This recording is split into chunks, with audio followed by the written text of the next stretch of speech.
Hi, everybody. I'm back again. Yeah, and it's one of those nights. It's a better night than last night.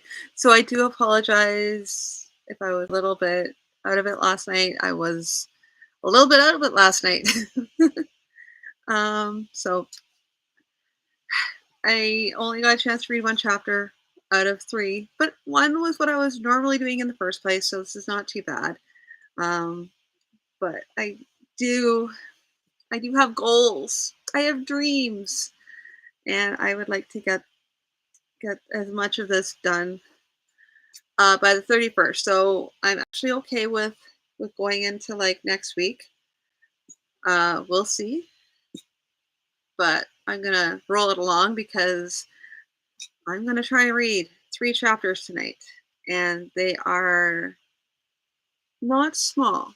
Well, the first one's kind of okay, kind of small comparatively to last night's chapter, which is a little bit longer. Um, yeah. For those of you who are just tuning in and have no idea what I'm talking about, my name is Beth Wagner, and I am currently reading my dad's manuscripts, and also I am live editing them. So you'll see me pause down, and sometimes I'll stop talking. I'm going to try not to. I'm going to try to continue reading while I'm editing. It's a little bit of a brain shift, but it's fine. Yeah. And let me think here. Oh, that's not good.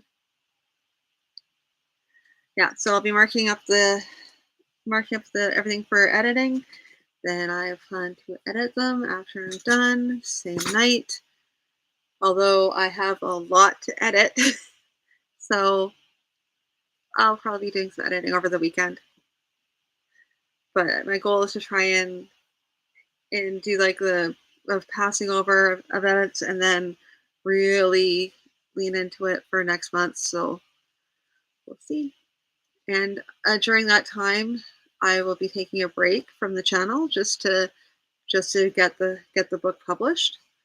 So I'll let you guys all know when that happens. It's not right now. It's just once I finish the chapter. So when I hit 32, we'll know. We'll talk about it. We'll cheer. We'll rejoice. It'll be good. Anyway, for right now, the name of the story that I'm reading right now is called The Saga of Haram, and I'm on chapter 16. So I'm 16 of 32. Those of you who are okay with math, that is halfway. Half of 32 is 16, so I'm literally halfway. If you are just joining me, please, please, I implore you to go back to the beginning and listen to the first parts of the story. Don't say I didn't warn you.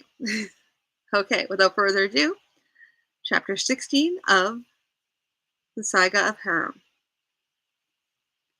When last we left our fearless heroes, they just come up against they're just coming off against they got in a big fight with a dragon. So now they are tending their wounds and continuing on. Afalcaon checked all their cuts and scratches. The wounds of dragon's claw are often envenomed, he told them. Any cuts he washed out with a special potion of his own devising. For their burns, and all of them had some burns, large or small, he provided salve. They gathered up each such of their equipment as was still of any use. For instance, nothing remained of Haram's shield save the metal fittings and a couple of scraps of charred wood. Now, said Varath, to find the dragon's lair.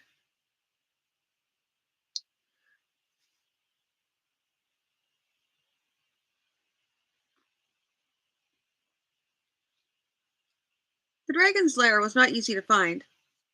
They crossed the withered landscape, seeking some clue as to where the dragon might have set up his home. Finally, Tano burst out. Trannon, Baron, Vorath, how long do we ride from east to west to north to south and back again? A day and a half we've ridden, and we seem no closer than we were at the start.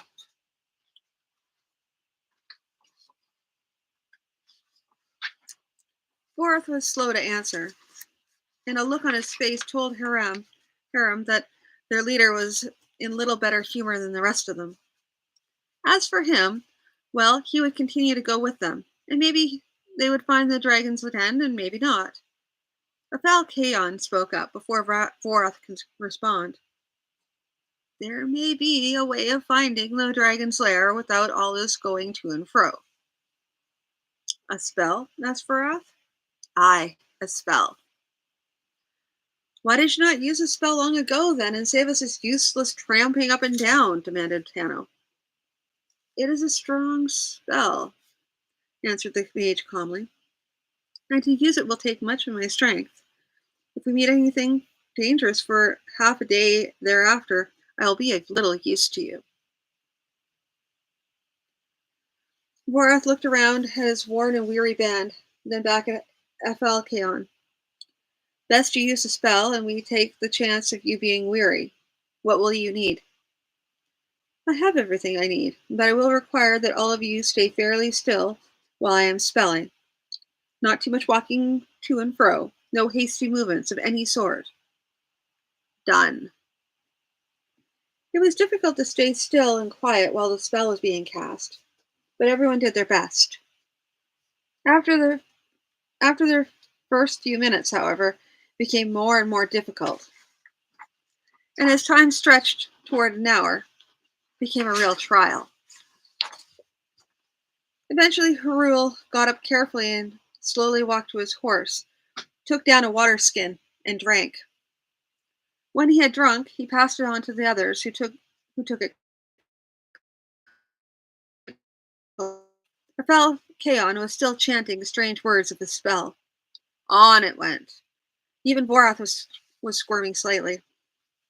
Haran was used to sitting quietly for long periods among the goblins. Remaining quiet and unnoticed meant less chance of a beating. Then, with no warning of any sort, the chanting stopped. The mage straightened his back, faced west, and in a hoarse and weary voice said, It is about half a day's march that way. Can you ride? The mage looked around at the others and grinned wearily. I'd better be able to, or the lot of you will go on without me. So they rode, keeping as close as possible to the direction which Athal Kaon had pointed out. It was nearing evening when they finally arrived. There was no mistaking where they were. There was a large cave in the hillside, and nothing grew around it for about a bow shot in any direction. All trees, bushes, plants, and grasses had been burned off by the dragon's flame. They dismounted and approached. They paused while Tano lit a torch. He held it up and looked at the others. Who goes first? Asked Vorath. You, of course, said Tano. You are the leader. You it was who believed in this so strongly. It is fitting that you should go first on the treasure. The rest agreed, so Vorath took the torch and led the way into the cave. It was a wondrous sight. There were many swords, broken and whole, spears, again broken and whole, and various other items of clothing and armor. There were also numerous bags, leather, and cloth, some broken open to reveal their contents. Gold, silver, and precious stones glittered in the torchlight. For a long while, no one spoke. By Tran and Biron, said Huerl. I did not think there was so much gold and silver in all the world. How will we carry it all, wondered Tano. Ere we begin considering loading it and hauling it, said Athal Kaon, there are other things to think of. What things? Demanded Tano suspiciously. It would be best to talk of all of this outside, where all this glitter cannot sway one's attention. No, come. None of it is likely to walk away while we talk, is it? So they went out into the twilight, and Tano asked, What is it then? You know of dragons, do you not? That they are creatures of evil? And you have probably heard of treasures taken from dragon hoards which caused bad luck to the takers? It is true. Dragons are creatures of evil, and often the evil of the drake is transferred to the treasure it hoards and upon it, which makes its bed. This was a young dragon, as Vorath had promised us, and perhaps the curse may be weak or non existent on certain items in the hoard. I think it would be best for us to try to find which pieces can be taken safely, and take only those. He held up he held up a hand to still the voices of protest. Did I not hear someone wondering how we would take the whole lot away? Listen, we can still take enough to make us all rich. No, we cannot take it by any means, but be rest assured that trying to take it all would be dangerous in many ways. The curse on some of it will be so strong as to bring trouble of various sorts, even fights and arguments amongst us. And if we take too much, how could we hide it from the people of the towns through which we must travel?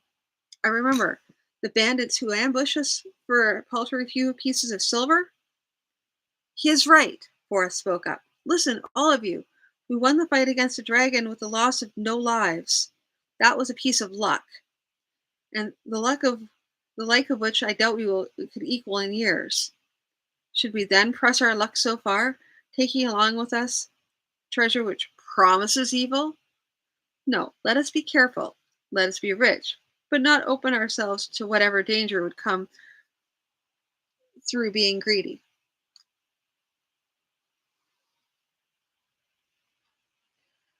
Well, then, asked Hanno, how do we tell what is cursed and what is not?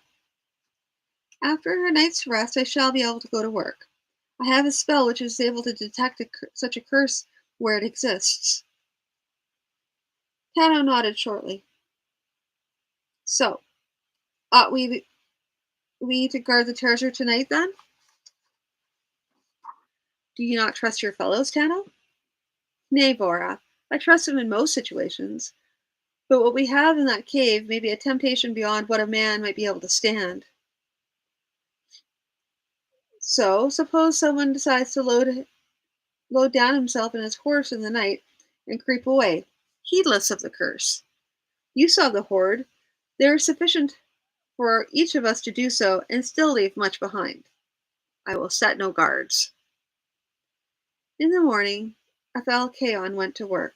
He seated himself cross-legged outside the cave with a square of leather in front of him. He muttered a few words, then indicated to the others that he was ready.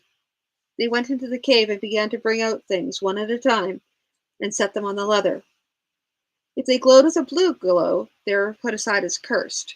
If they did not, they were set into another pile for possible sharing out.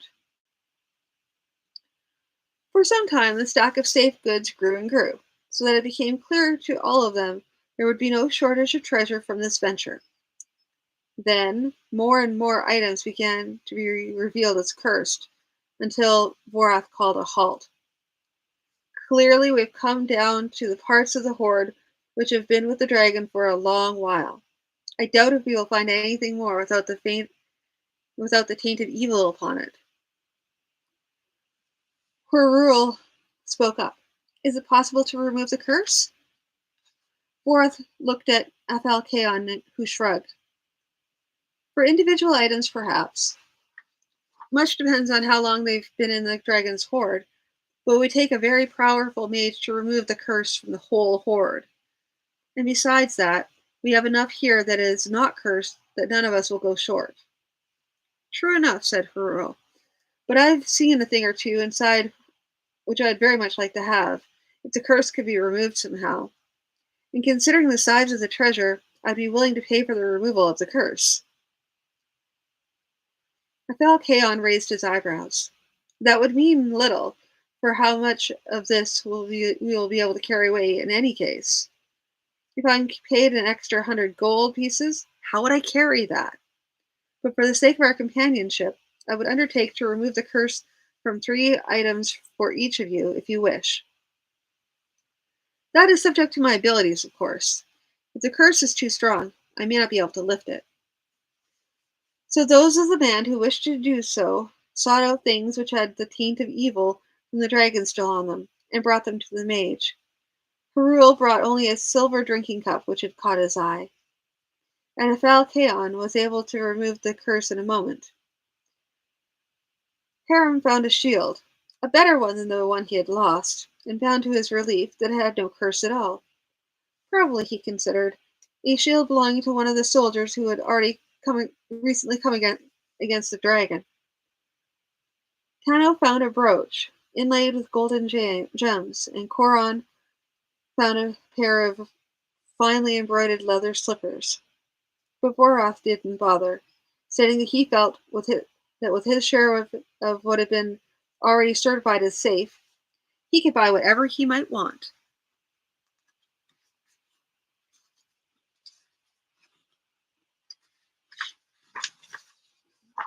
In the meantime, he had been placing the treasure into 6 heaps. There is no need for making unequal shares in this instance, he said. Each of us can take as much as we can carry. The various piles consisted mostly of coins, gems, and jewelry, and was sufficient to make any one of them wealthy.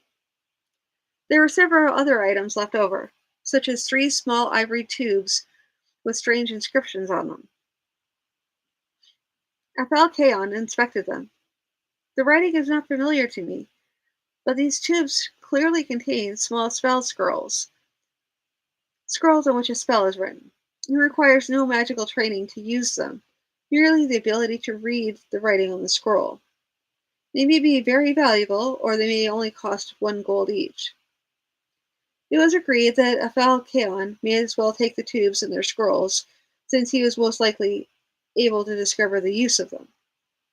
After many know that we came in to seek the dragon, and when we come out, they will wonder if we were successful. If we admit to them that we were successful, then they will wonder what we have brought out. Even if we admit to nothing, there will be those who would be willing to ambush us to see what we might have. It would be best, I think, if we were to strike out for the coast quickly, go to the town of Bavian, and try immediately to find a ship to take us across the strait. And while we were in the town, spend only silver, and that sparingly. By Tran Miron, Vorath, are we children that we do not know all this? Vorath smiled briefly. My apologies, Tano. I perhaps worry a little too much. They passed through the town of Bavian, almost unnoticed, and Vorath bargained as rigorously for a boat for passage, as if they were down to their last few coppers. After they disembarked on the beach near Helan, Vorath said to the others, Keep quiet about our next destination, but if pressed, admit that we are going up along the north coast.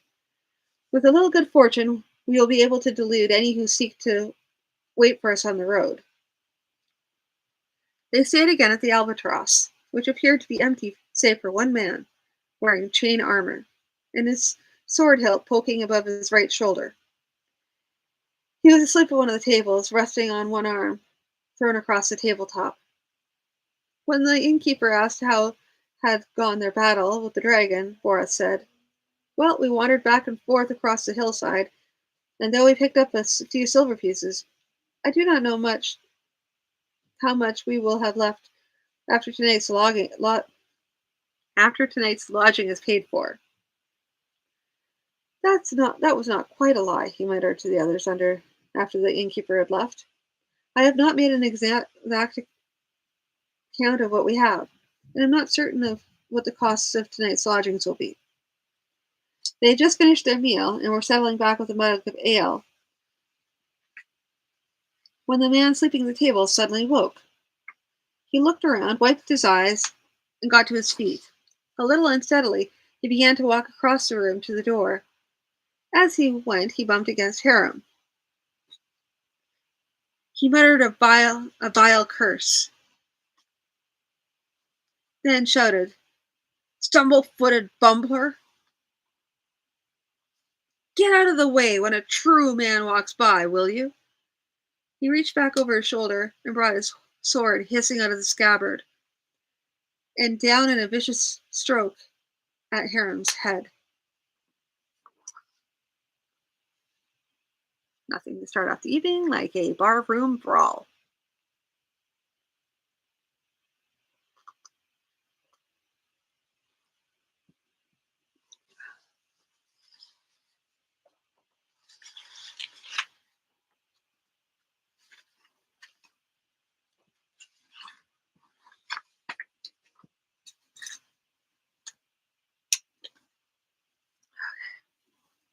So that was chapter 16. Um, I feel like I can do an extra chapter, another chapter. I feel like this can happen. Alrighty. So, having said that, I know I have the title set as chapter 16, but I will change it as we go. So, chapter 17 is a little bit longer, but I have faith in us. I think we can do this.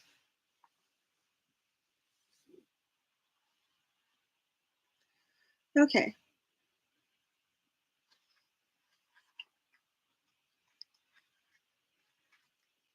When last we left our hero, a sword was coming down on his head.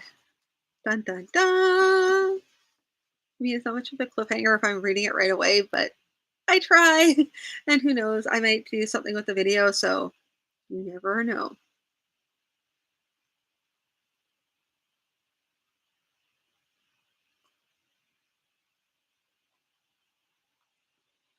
We're good as long as the tea lasts. Okay. Chapter 17. Haram, his knees under the table, and his torso half twisted around, was not in any position to mount a defense.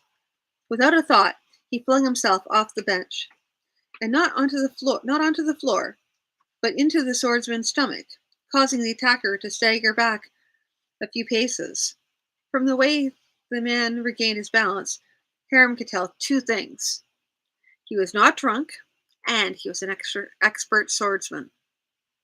Still wondering why this man should choose to kill him, Haram ripped his own sword free from the scabbard. Watching the man approach, Haram could see that he was outclassed. In a match of pure swordcraft, Haram would be dead in moments. How to keep it from being a match of pure swordcraft?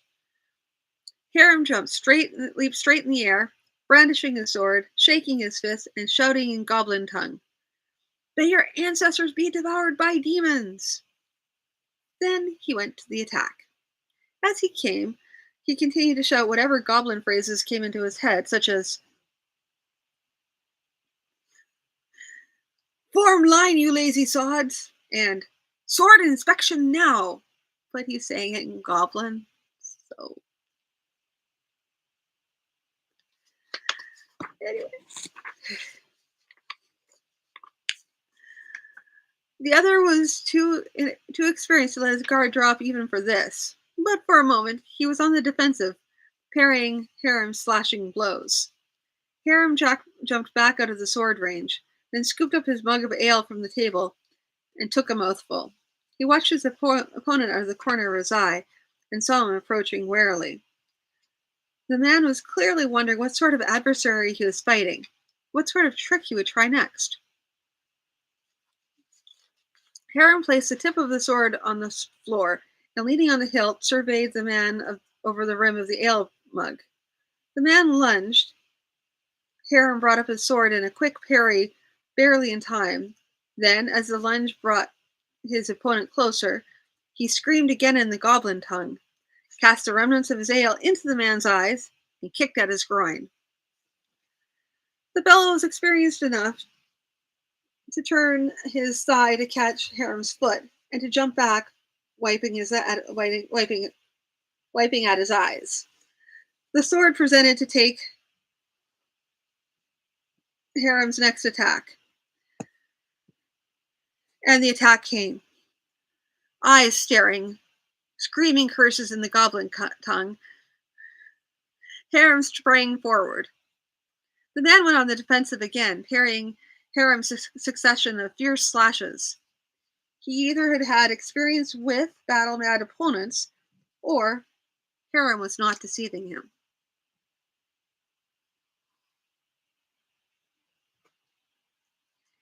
Haram knew enough of sword work to know that in a moment the fellow would be back on the offensive, that he would parry one of the slashes and come in with an attack of his own, and that the fight would not last much longer after that.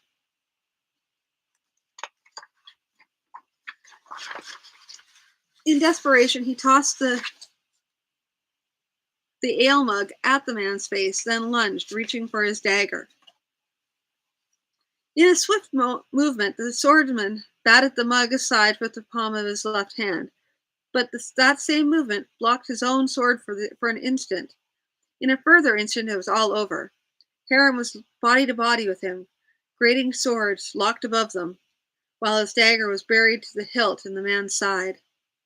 The man slumped, almost dragging the dagger out of Haram's hand. Haram pulled his sword free, looking down at his opponent. I should probably say dagger.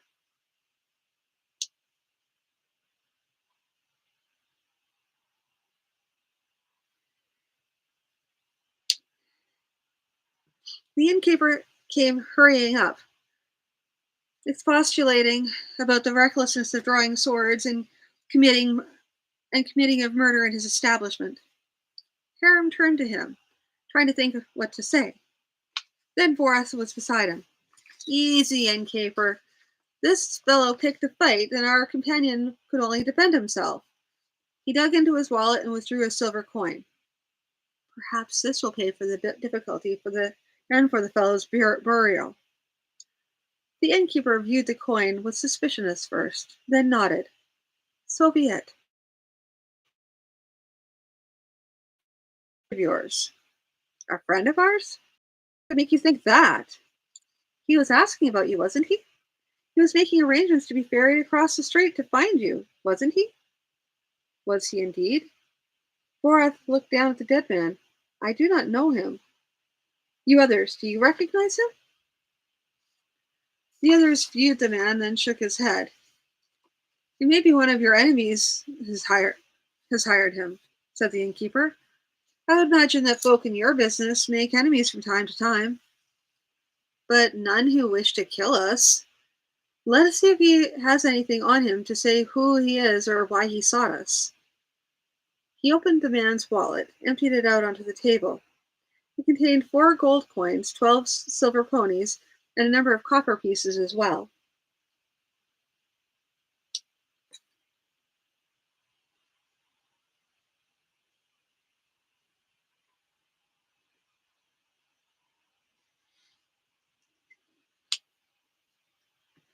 In addition, there was another bit of metal, a piece of iron in the form of a single shaft, forking at the end to become 3 sharp tines. Aphel was leaning close over the table. The 4 gold coins are from Shandakar, but the silver and the copper are from Aradar. He's come from Shandakar and has spent a little bit of Shandakarian gold in Aradar, hence the silver and copper. That bit of iron? That is a symbol of Jarhua, the god of lies. It symbolizes his nature, that his word may mean 2 or 3 things at once. The god of lies? Tano was looking at Haram. Then he has not forgotten you. Aphel shook his head. Nay, he has not forgotten. But neither does he send demons or other beings. He is working through human beings to destroy you, Haram. So it would seem. Is that all you could say? Demanded Tano. A god seeks your death and you accept it calmly as though someone had offered you a drink of water? What should I say? Should I begin quivering in fear, starting at every shadow?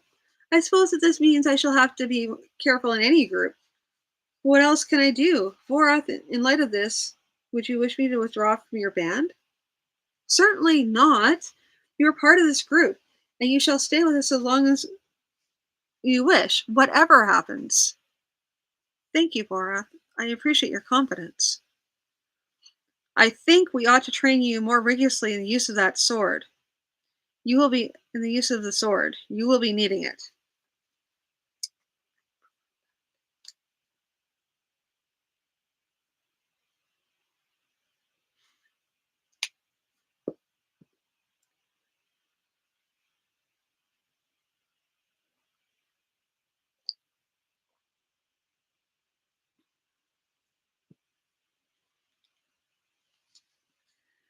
They rode out of town as though they were going to follow the coast road, but after having gotten out of sight of the town, they rode cross country until they struck Ifan.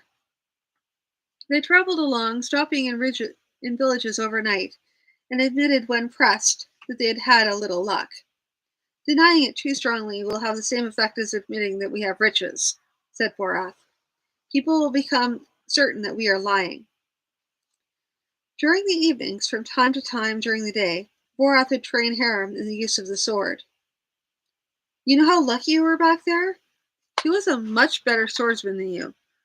Your tricks ought to have done no more than delay your death. But you did so many strange things. The screaming, the attacks as though under the effect of battle madness, the calm pausing for a taste of ale, throwing the ale in his face and throwing the mug as well. All of those slowed him down a little, put him just a little out of his timing, so that your final attack succeeded. But if there were much if there were more such coming after you, you cannot count on being able to deal with them all as you did here with this one. The trip to Ifan was uneventful, save for one small hamlet for one small hamlet known only for its inn, the Ox and Boar. The people of the town were rather standoffish, occasionally glancing at the venturers with dark suspicion on their faces.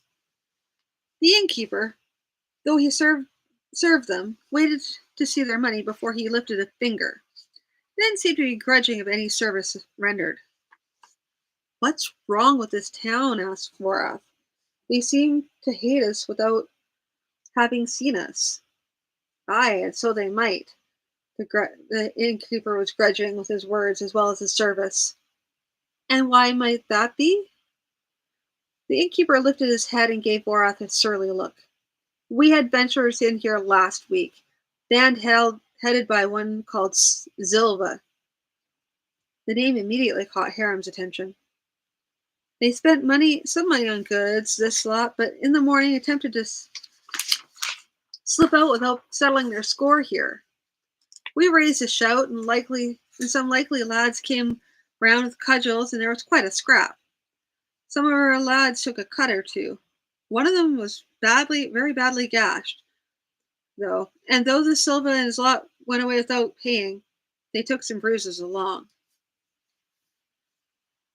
So you shouldn't wonder that we took a bit harsh on your sword here. Vorath nodded and led the band to their quarters. No use trying to talk him around, he said later. With the memory still so fresh, like as not, we'd just end up in an argument, which would only confirm his attitude.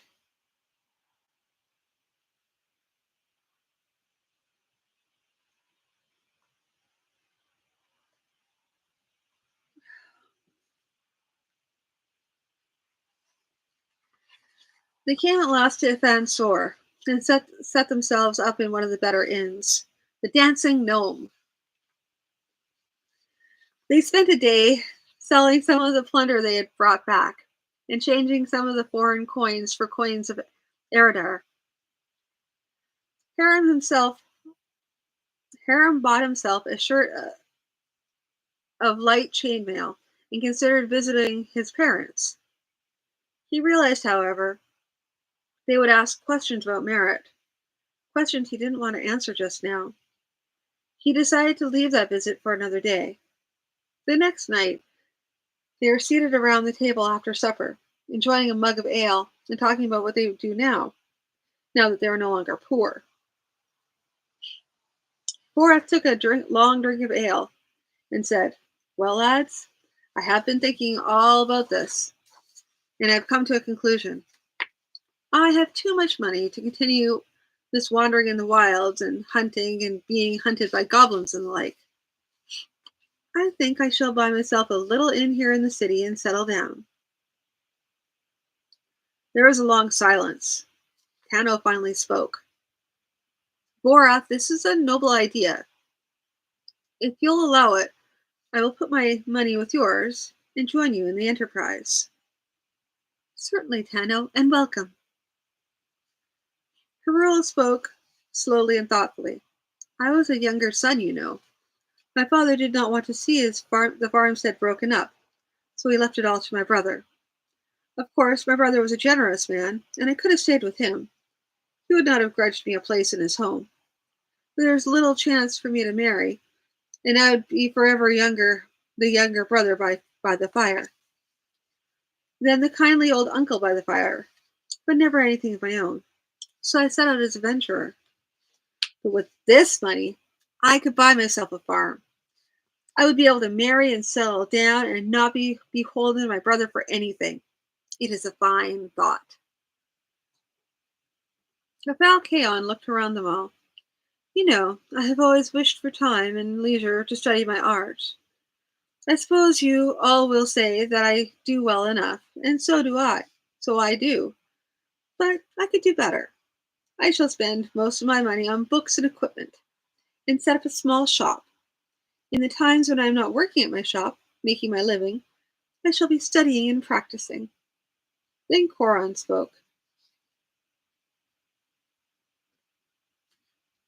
Ha, if this be the way of it, I shall go buy me a ship. We were fisher folk, you know, along the coast. Had I stayed, I should have inherited my father's boat, and should have been able to live quite well by fishing. But my mind was set on other things, on the faraway lands and places. I thought first to become a seaman on a merchant ship. But when I talked with the seamen, I saw that such was a hard life, with little to show for it. So I decided to become a venturer until such time as I could save enough money to at least buy shares in a ship. Now I have enough money not only to buy a share, but have a good say in where we go and what we carry.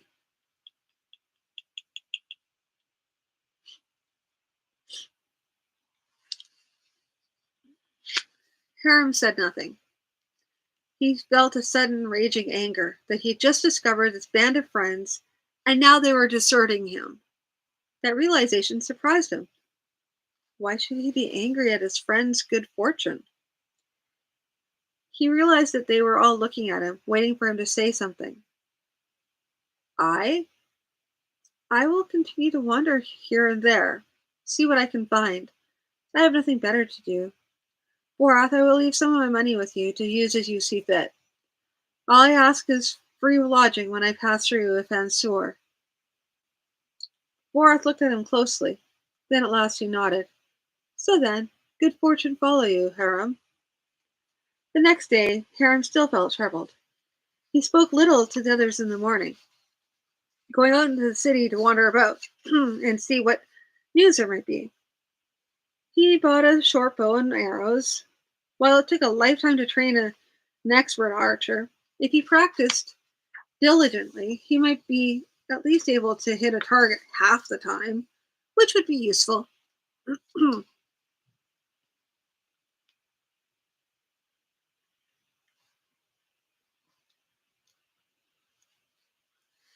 He decided not to visit his father. Perhaps next time he was in the city. He spent some time sitting and talking with the other venturers. He found that the tale was already going around about the exploit of Vora's band in Rahassan. They'd slain 4 dragons, or was it 5? They had taken away 7 wagon loads of treasure, and it seemed they were intended to set themselves up as lords, perhaps even attempting to topple the king of Eridar. Haram heard all this news in silence, saying nothing. Finally, a short, squat man, who might have almost have been a dwarf, looked at him and said, Hey, lad, so quiet and careful. Who be you, and with whose band? Haram thought for a moment of dissembling. Dissembling?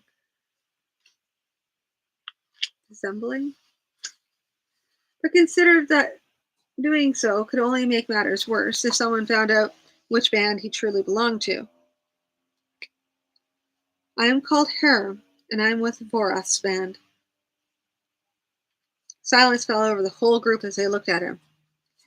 He could see that some did not believe him, while others were wondering if he might have some of the fabled riches with him.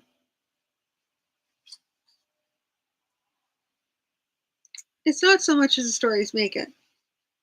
We slew a small drake, indeed, and we took away a bit of treasure. But if you ask how much, I can only tell you that I shall be on the road again tomorrow.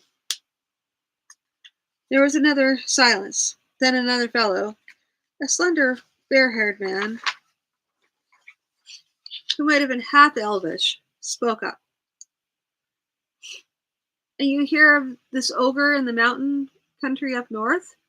I hear he's gathering up a band of ogres, and they're raiding the countryside. Now, there's a load of turnips if I ever smelt one, objected another of the group. No one's ever heard tell of ogres banding together. Perhaps they go in pairs from time to time, but no more than that. You doubting me? Inquired the first speaker. No, not you, but you did tell us you'd just heard of these ogres. Did you see them yourself? No, but I trust the man I heard it from. And who did he hear it from? I'd wager it's nothing but a band of goblins. Maybe a bit bigger than usual, that's all. Ah, but could she might be indeed, called out a man whose heavy Rahassan accent was not improved by the amount he'd had to drink. Was, back on the island. If it were known, the three ogres wandering about, damaging. More old turnips. You see these ogres for yourself? Not, though brother of mine. Seeing had was the tracks of there, and some of the damagings. Call not a brother of me a lyinger. The Rahassan stuck his face across the tail pugnaciously. Wow.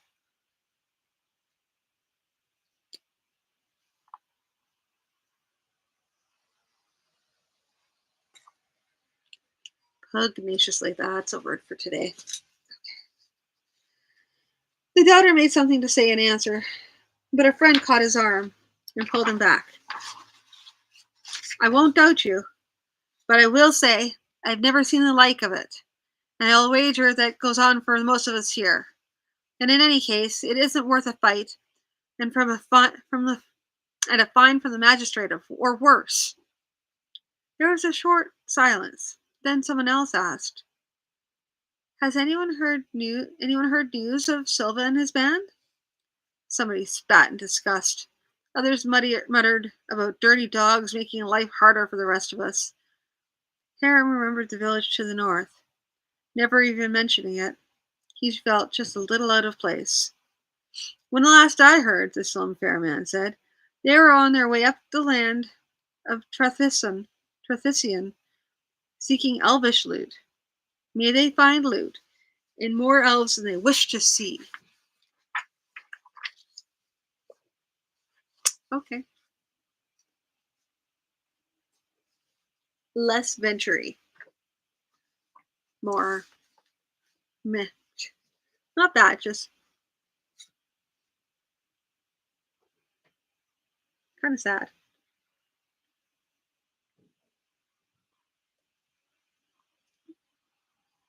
They decided to retire.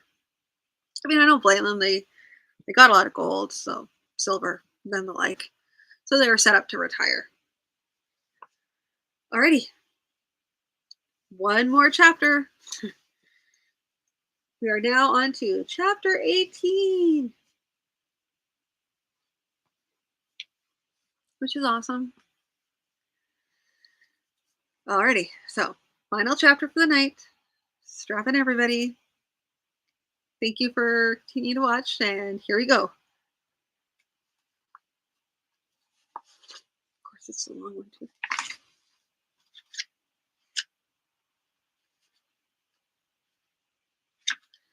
Okay.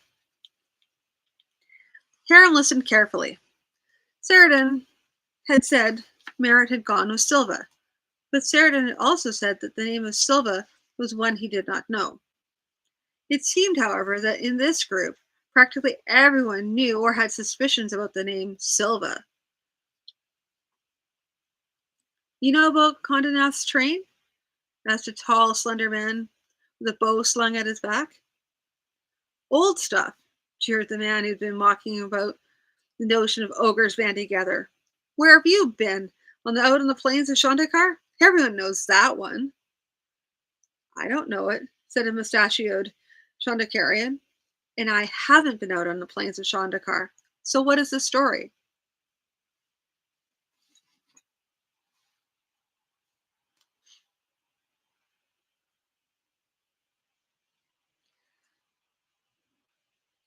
The bowman, with at least one person for a new audience, told his tale. Seems this merchant, Kohendath, had taken a very special shipment of pottery,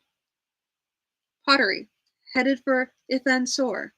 He never arrived, but about 6 months later, his partner in Ithansor saw some pieces on sale in the market that were supposed to have been in that lot. It seems one of Zilva's band had been selling them. When they talked with Zilva, he was a bit vague. He'd gotten the stuff raiding a bandit camp off in the woods. The only evidence was the pottery, so they couldn't do anything to him. But a few other things have happened, and everyone everyone now feels certain that he and his band wiped out Kohindath somewhere along the way. Now the man who had sneered at this as old news spoke up.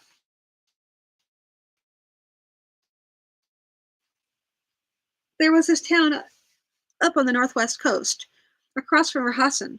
Actually, it wasn't much of a town, just a few houses, some fishing boats, and a shack they called the Inn. Someone wiped it out. Men, women, and children. Near 50 souls. It wasn't the work of goblins, though that kind of slaughter usually is, and they couldn't trace it to anyone for certain. But it said Zilva's band was in the neighborhood somewhere near that time. Why would he bother a place like that? There'd be no money in it. The way I hear it, Zilva doesn't do anything but for profit. The other shrugged. No way of knowing how it went for sure.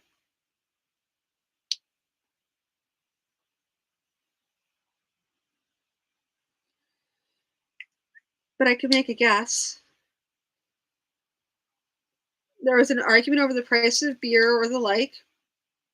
When the words got hot, the innkeeper reached for his little billy club under the bar, and somebody else got a weapon in first.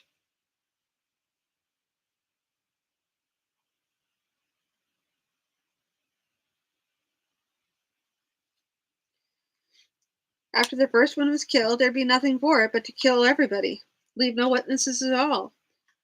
No, I'm not saying it was right or anything like that. Just that it could have happened so. Kushandakarian nodded. So it could. Haram pulled himself out of the group shortly after, having a number of things to think over. He disliked the thought of his boyhood friend in such a party as Silva's seemed to be. And he absolutely hated the thought of merit involved with people who could be accused of robbing caravans or slaughtering villagers. But he had to decide what to do with himself. One thing was certain. He had no intention of settling down.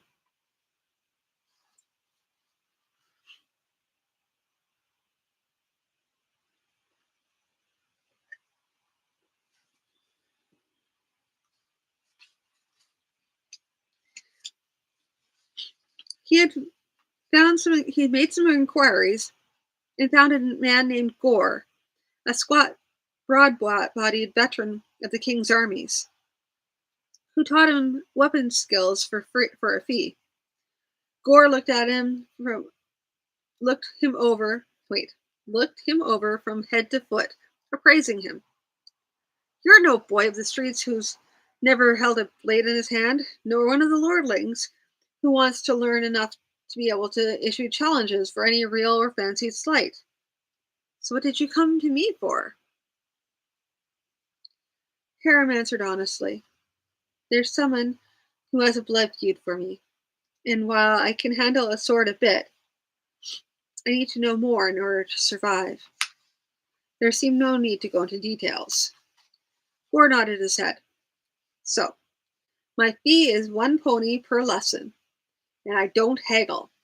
Anyone who can't or won't pay the fee can look elsewhere for their lessons. Harem nodded in return. Unless all I've heard is a weave of moonshine and starlight, the lessons will be worth it. I'll be coming 3 to 4 times a week. A week later, he came back from the sword lesson to find the rooms at the inn near empty. The Valkayon was packing up a few things into a bag, and he smiled when he saw Harem. Ah, Harem! Corin and Hurl left their regrets, but they had to leave already.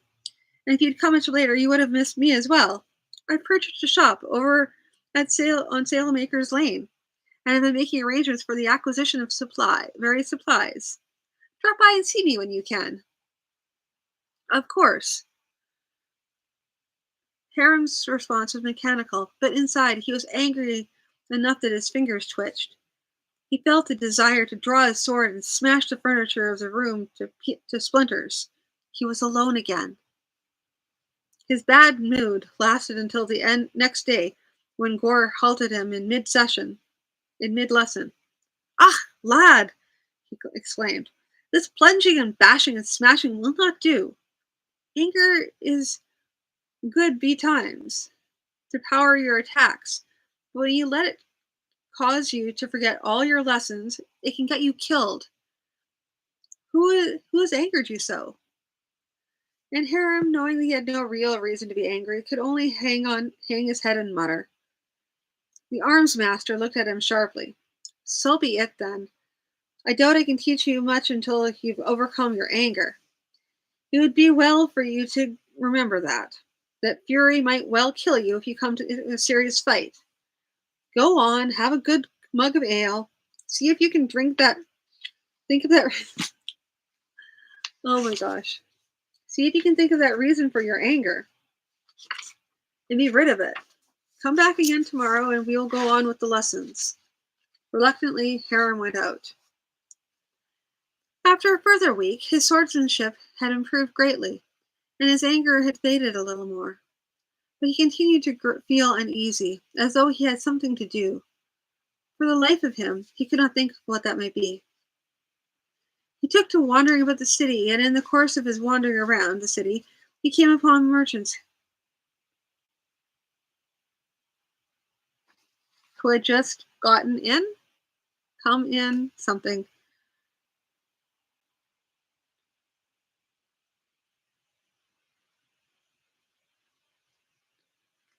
Who had just arrived. They were Shandakaranians, distinctive by their robes and turbans and swarthy features. They reminded him of Orist, particularly his last view of Orist, bleeding from a number of wounds, but still fighting against goblins. He wondered if any of these were followers of Drahua.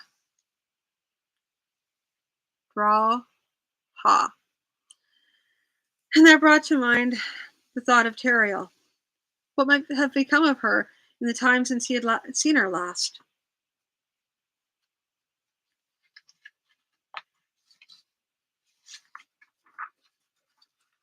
He remembered her cutting remarks to him, but also remembered the apology she had made later. What might she be doing now? Be like she was married and on the way to raising numbers of little merchants somewhere. Well, he muttered to himself, at least it'll give me something to do. It'll give me something to do rather than sitting around if I'm sore.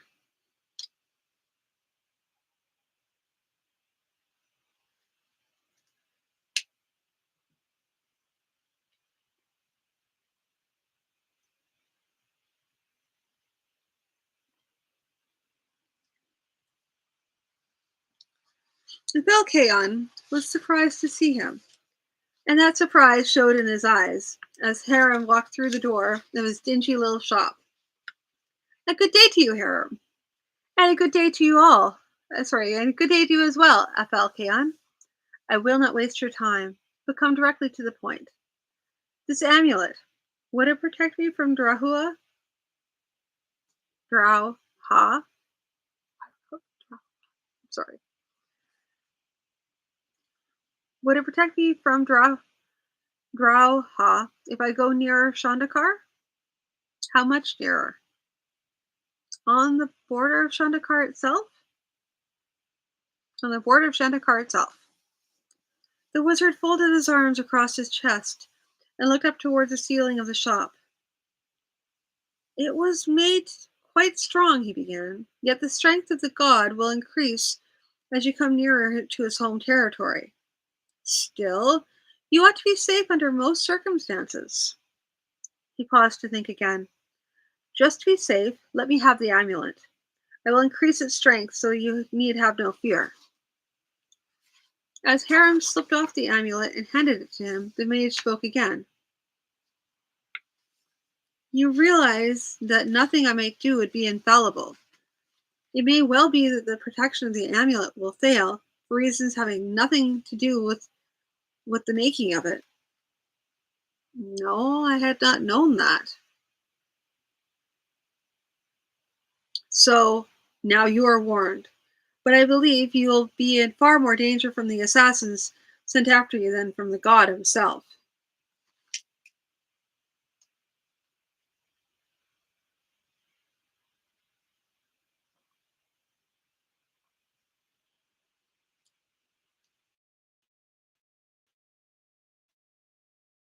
I'm not happy to see Harem going off.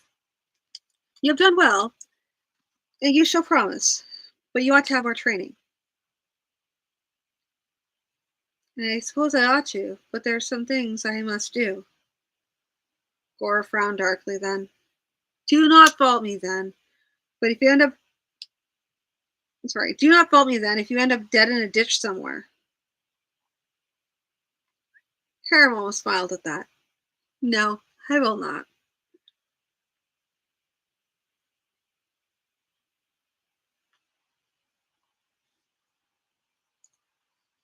When Harem came back to Falkeon's shop the next day, the mage brought out his amulet from the back of the shop.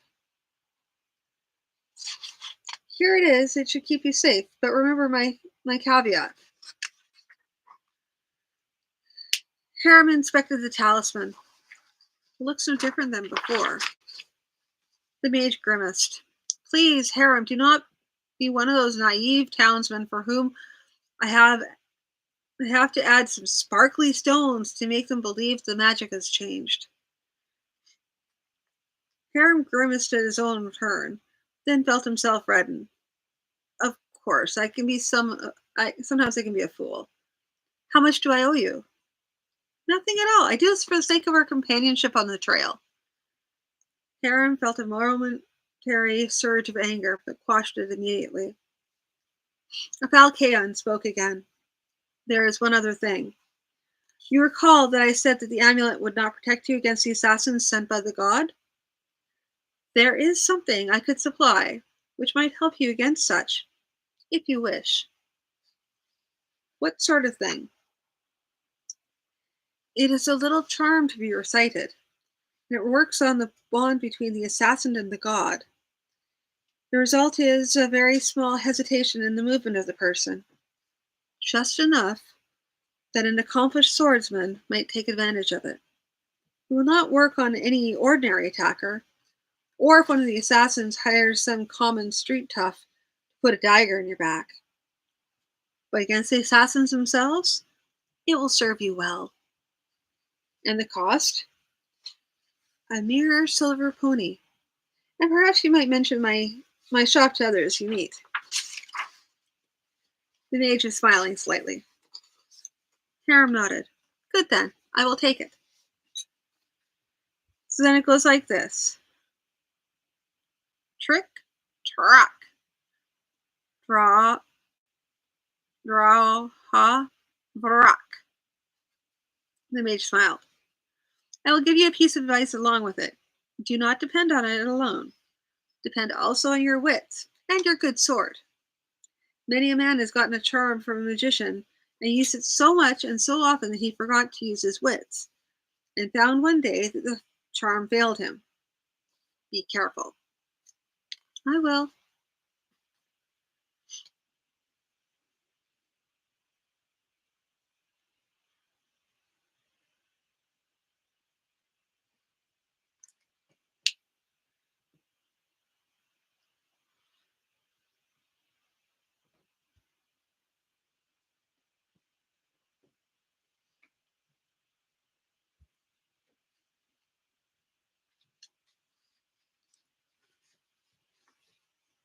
The opportunity to test the charm came very quickly. He gathered all his goods from the inn, saved for most of his gold, which he had left with Voras as promised, and went out the front door. A voice called out, Haram? He turned. The man behind him was tall and broad, a dark of face and hair, clearly a Shandakarian. Sorry, Shandakranian. He wore a helmet, a plain metal cap, and a shirt of chain belted at the waist, and he held his shield in one hand. You are Haram, once of Voras band? I am. The bland the the brown hand grasped the sword hilt, and the sword came out with us and struck with amazing speed. But Haram, seeing the man for the Shandakranian, had been immediately alert and spoke. Truck, truck, Droha Varak. Did the man hesitate briefly in his movement? Haram could not say for sure, but he was able to draw his own sword and evade the other swordsman's first blow at the same time. The attacker looked faintly puzzled, wondering as though why his first attack had failed so badly. Then he struck again. But Haram had been practicing sword work with Gore for some time, and his reactions were quick. After a little fencing, he could tell that the man was as good as he was, probably a little better, and that he was stronger. And if Haram allowed it, his opponent would wear him down and kill him. There was little time to frame careful plans. He moved backwards, and the assassin bored in. Haram disengaged, springing forward, then turned to run. He heard a shout of triumph behind him. Then 3 steps later, he stopped, whirled, and thrust. The killer had no time to interpose himself. Had no time to interpose his shield or sword, and was taken through the stomach. As the man collapsed, clutching his pierced belly, Haram withdrew his sword and slashed it across the killer's throat. This was not so much an act of kindness as a matter of convenience.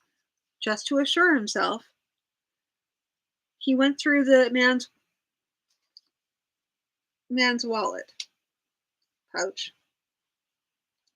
Aside from several coins, there was what he had expected, a forked piece of metal, which was a symbol of the god of lies. Haram looked up and saw several large armed men hurrying in his direction. Either someone had called the city watch, or they had heard the rumpus out themselves. The whole episode had been witnessed by several people, though most could only say that the two had drawn swords and had gone at each other. The innkeeper, however, made his statement firmly. The dead man he called to Haram, making sure of his name, then drew his sword first. Haram only defended himself. The captain of the patrol, a square-jawed fellow with the beginnings of a beer belly, looked at Haram curiously.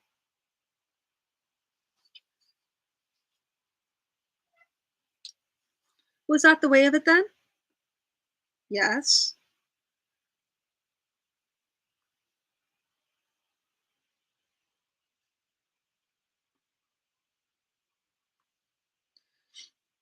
What was it he had against you?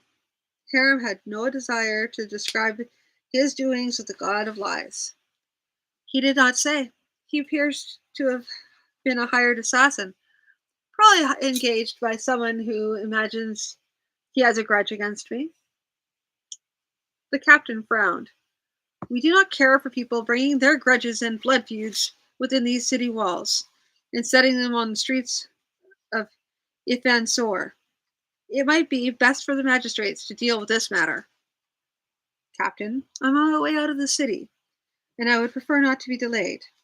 Perhaps I might pay the fine to you, and you could convey it to the magistrates? The captain's eyes lit up. He understood Haram completely. Now it was only a matter of asking no more than Haram could pay.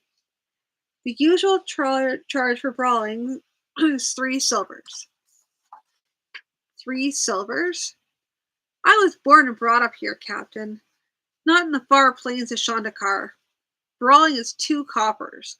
Brawling with edged weapons is 5. But suppose, just to make things easier, I give you the 5 coppers, 2 for yourself, and one for each, and one each for you and your squad, for your trouble. But the captain pressed harder. You want a good deal for a few coppers. Haram sighed. Captain, you have my offer. I do wish to leave the city soon. But if necessary, I will stay to be brought before the magistrates. And the captain, knowing that if the case went to the magistrates, he would get nothing out of it, he gave in. So then, give us the money and be gone. And be careful how you tread in. Haram handed over the money, including the fine, which he was certain would never come closer to the magistrates than the nearest wine shop, gathered up his goods, and was on his way.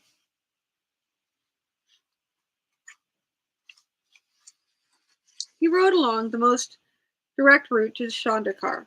With the money he had available, he did not concern himself with making more. Much different from his time with Orist or Varath, he felt a smile twist his lips slightly. For a while, at least, he need not be concerned every day about finding something, anything, to make a few coppers. In the evenings, he spent a little time practicing with his weapons, bow, sling, and sword. Orth had taught him some drills, and Borth had taught him some more, and Gore still more. He would go through these time after time with the voices of his memory telling him, too slow, too quick, too jerky, or rarely, that's better. The god of lies had hired good swordsmen thus far, and he'd beaten them both with trickery. You can't always depend on that, Haram, he told himself, and he pushed himself through another round of drills. To make up for the vulnerability of being alone, he stoiped. He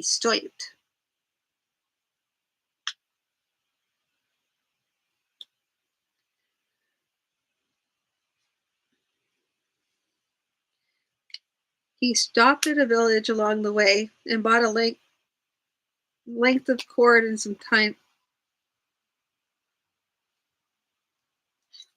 He cut the cord in length. Oh, good gravy. Okay, let me just back up here. As you can tell, there was a lot of markering for this. Okay.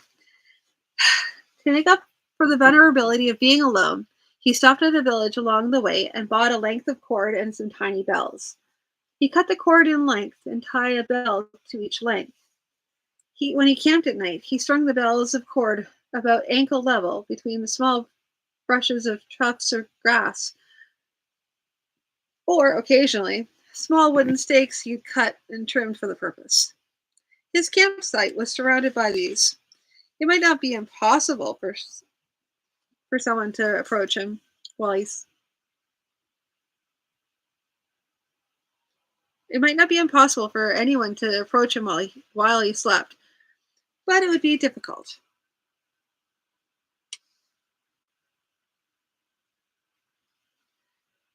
He came up to the dusty gray walls of Helan Howdress just before sundown.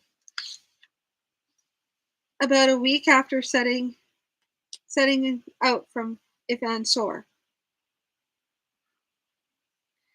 He went round to the same. Walk away. Okay.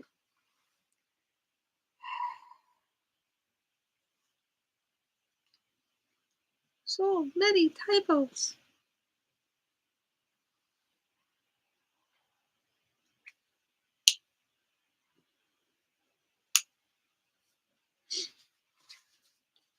He went around to the same inn where he had stayed as a member of Ort's band that evening.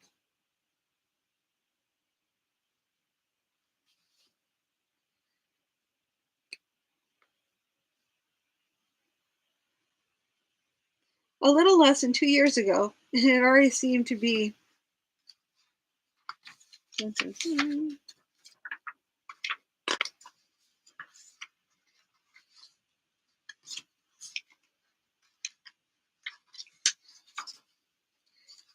Now it already seemed to be in the distant past. The innkeeper looked at him closely, and Haram could almost feel him trying to recall when and in what circumstances they had seen each other. Haram did not bother to enlighten the man. The rescue of the merchant's daughter would have been a 9 days' wonder in those parts, and if reminded, the innkeeper would surely know who Haram was. But he would probably also inquire about his companions, and Haram did not wish to talk about that at the moment. Indeed, he did not wish his presence too widely known, for fear it should come to the wrong ears. After supper, he walked down to the merchant's house. He pulled the cord at the door, which rang the bell inside the house, then waited. Eventually, a servant came to the door, looked him up and down, and said, "Yes? Is the merchant Levad at home?" "He is, but he does not hire caravan guards. His caravaneers do that themselves." "Nor am I interested in hiring as a caravan guard. It is actually the young lady Tyrael who I have come to see." The servant looked him up and down again, then said, "Yes," once more. The tone of his voice said as clearly as words might. "And what would the likes of you be doing with the lady Tyrael?" Answering that unspoken question, Haram said, "I was one of the band who rescued her." The servant's eyes widened, and a sudden recognition flooded in. "One moment, sir. Have a seat, sir. I will be back in a moment." The servant closed the door and saw that Haram was seated, then went rushing off. True to his word, he was back very shortly, with the merchant Levad preceding him. The merchant had clearly rushed ahead and was practically out of breath. "What is it? What do you know of Tyrael? Where is she?"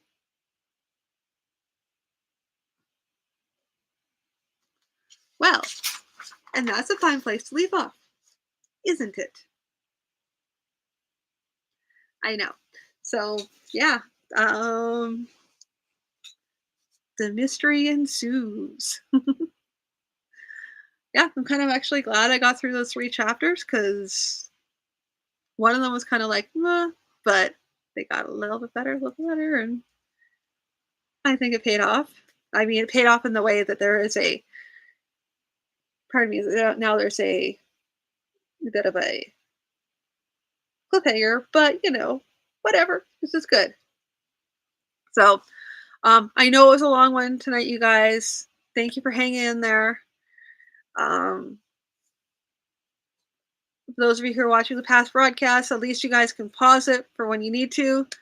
Um, but yeah, thank you everybody who tuned in, and I'll talk to you tomorrow night, and we'll pick up where we left off, and I feel like we've got a mystery to go solve now. So talk to you tomorrow, and we'll find out what happens next time tomorrow night. Okay. Thanks for tuning in, and good night, everybody.